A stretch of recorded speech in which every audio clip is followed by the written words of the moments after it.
Welcome है आप सभी का फिर से हमारे यूट्यूब चैनल में। स्टार्ट करते हैं आज का टेस्ट सीरीज। आज का पहला क्वेश्चन है, एक ठोस विलयन है तो एक ठोस विलयन आपका कौन सा है? ए तांबा, बी पीतल, सी स्टील। तो जो आपका करेक्ट ऑप्शन होगा वो होगा आपका बी पीतल। तो जो पीतल है ये आपका कॉपर और जिंक का एक समांग मिश्रण होता है, ठीक है। तो और ये कैसा होता है? एक ठोस विलयन होता है, यानी आपस में अच्छे से मिक्स्ड रहते हैं। उसके बाद जो हमारा क्वेश्चन नंबर 2 है, भारतीय राष्ट्रीय मानक मापन के मानकों का अनुरक्षण करता है, ठीक है। तो जो हमारे इंडियन जो नेशनल्स मेज़रमेंट हैं तो उनके लिए जो आपका उनका अनुरक्षण करता है, यानी कि उनको जो निर्धारित करता है वह क्या है? तो आपका ऑप्शन ए है राष्ट्रीय भौतिक प्रयोगशाला नई दिल्ली, बी है आपका राष्ट्रीय भौतिक प्रयोगशाला लखनऊ, सी है आपका राष्ट्रीय भौतिक प्रयोगशाला मुंबई।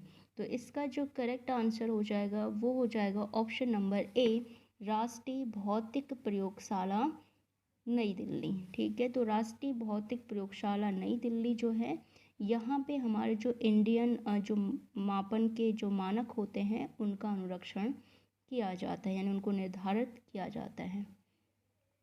उसके बाद क्वेश्चन नंबर 3 है, वह पदार्थ जो तीनों अवस्थाओं में रह सकता है या है, ठीक है। तो वे पदार्थ आपको बताने हैं जो तीनों अवस्थाओं यानी ठोस, लिक्विड, गैस में आपका मिलता है, ठीक है, रह सकता है।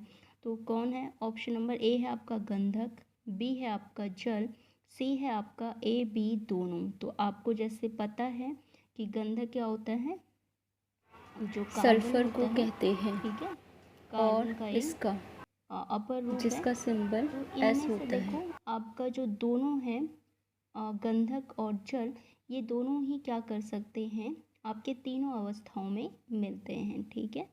तो हमारा ऑप्शन कौन सा करेक्ट हो जाएगा? तो ऑप्शन नंबर सी हमारा क्या हो जाएगा? करेक्ट हो जाएगा, ए बी दोनों।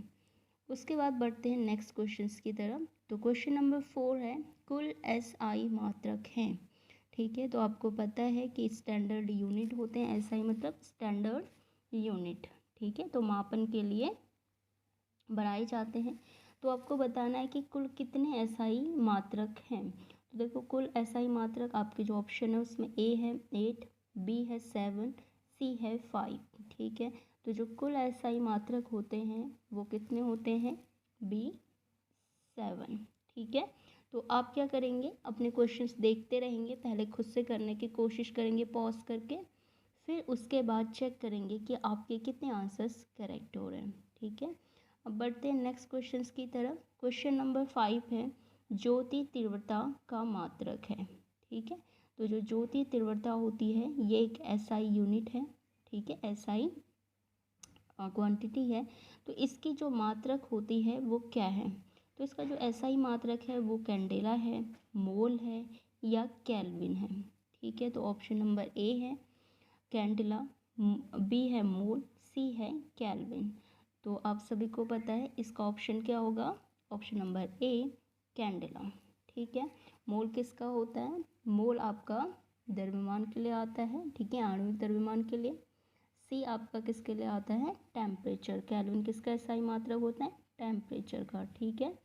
उसके बाद है क्वेश्चन नंबर 6, एक मोल गैसीय पदार्थ का एनटीपी पर आयतन है, ठीक है। तो पहले तो एनटीपी क्या होता है? नेचुरल टेम्परेचर प्रेशर इसको बोलते हैं, ठीक है। अब इस पे जो एक मोल आपकी अगर आपने गैस ले रखी है तो उसका आयतन कितना होगा? तो ऑप्शन ए है आपका 22.3 लीटर, बी है आपका 22.4 लीटर, सी है 43.6 लीटर। तो ये काफ़ी इम्पोर्टेंट होता है जब आप इसके जो वर्ड प्रॉब्लम्स होते हैं, ठीक है, मोल वालों के, तो जब आप वो करेंगे तो वहाँ पे ये वैल्यू काफ़ी इम्पोर्टेंट होती है। तो आपको बताना है कि कितना होता है। तो इसका जो करेक्ट ऑप्शन है वो हो जाएगा ऑप्शन नंबर बी 22.4 लीटर, ठीक है। अब बढ़ते हैं नेक्स्ट क्वेश्चंस की तरफ। हमारे जो नेक्स्ट क्वेश्चंस हैं वो है आपका क्वेश्चन नंबर 7, आणविक सूत्र है, ठीक है। तो आपने मूलानुपाती सूत्र, आणविक सूत्र ये किए होंगे, ठीक है। तो जो आणविक सूत्र होते हैं, अगर मान लो कोई मूलानुपाती सूत्र आपको दिया है और उसके बेस पे तो आप आणविक सूत्र कैसे निकालेंगे, ठीक है। तो आणविक सूत्र होता है, इनके बीच का रिलेशन क्या है ये भी आप कह सकते हैं।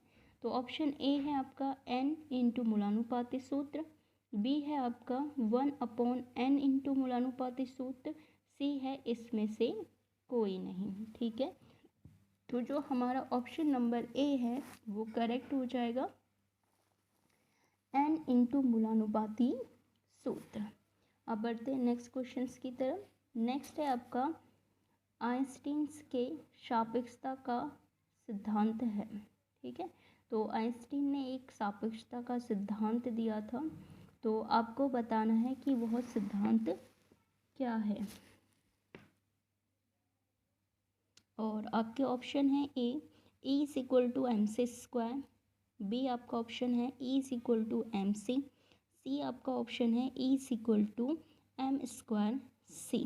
तो जो आइंस्टीन आप सभी को पता है एक बहुत बड़े साइंटिस्ट थे, ठीक है। तो उन्होंने एक सिद्धांत दिया था लॉ ऑफ मास एक्शन करके, ठीक है, लॉ ऑफ एनर्जी, जिसे सापेक्षता का सिद्धांत भी कहते हैं। तो इसके हिसाब से क्या होता है आपका E is equal to M C square, ठीक है। जहाँ पे E क्या होगी आपकी एनर्जी होगी और M क्या होगा वो किसी भी पदार्थ, जो पदार्थ आपने लिया है उसका द्रव्यमान हो गया, और C क्या होता है यानी जो प्रकाश की चाल, ठीक है। तो प्रकाश की चाल आपकी C होती है, जिसकी वैल्यू कितनी होती है 3 × 10⁸ मीटर पर सेकेंड, ठीक है। तो हमारा ऑप्शन नंबर ए क्या हो जाएगा करेक्ट हो जाएगा आपका। उसके बाद नेक्स्ट क्वेश्चन 9 है स्थिर अनुपात का नियम दिया था, ठीक है। तो आपके कुछ नियम थे इस चैप्टर में, तो उसमें जो पहला नियम था स्थिर अनुपात का नियम। अब देखो ये स्थिर अनुपात का नियम क्या होता है, इसका ये होता है कि जैसे अगर आप मान लो कि कोई आपने एक एलिमेंट्स लिया है, मान लो आपने CO ले रहे हो, ठीक है, आपने CO लिया है।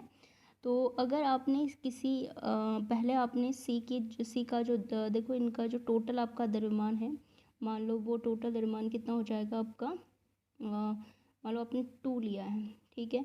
तो उसमें 1 C का है यानी 1 ग्राम C है, 1 ग्राम O है।